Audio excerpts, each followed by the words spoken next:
আসসালামু আলাইকুম ওয়া রাহমাতুল্লাহি ওয়া বারাকাতুহু। সম্মানিত দর্শক ও শ্রোতা মণ্ডলী, সবার সুস্বাস্থ্য কামনা করে আজকে আমাদের ভিডিও শুরু করছি। সম্মানিত দর্শক, আমাদের কাছে প্রশ্ন এসেছেন যে পরিবারের সবাই মিলে যদি 7 জন মিলে কুরবানি করে আর পরিবারের একজন বেশি টাকা দেয়, অন্যরা কম টাকা দেয়, তাহলে এভাবে টাকা উঠে কুরবানি পশু কিনে কুরবানি করা জায়েজ আছে কিনা? হ্যাঁ, অবশ্যই। যদি যে ব্যক্তি বেশি টাকা দিচ্ছেন সে যদি স্বতঃস্ফূর্তভাবে নিজের ইচ্ছায় টাকা দিয়ে থাকে, তাহলে অবশ্যই একজন বেশি টাকা দিয়ে অন্যরা কম টাকা দিয়ে পশু ক্রয় করে ওই পশু সবার পক্ষ থেকে কুরবানি করার জায়েজ আছে।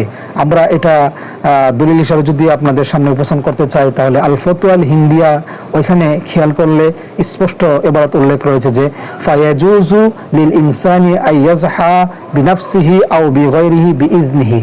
তাহলে আমরা বুঝতে পারলাম যে একজন ব্যক্তি বেশি টাকা দিয়ে অপরজন কম টাকা দিয়ে পশু ক্রয় করে ওই পশু কুরবানি সবার পক্ষ থেকে করলে আদায় হয়ে যাবে।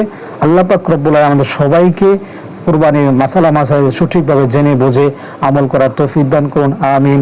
আসসালামু আলাইকুম ওয়া রাহমাতুল্লাহি ওয়া বারাকাতুহু।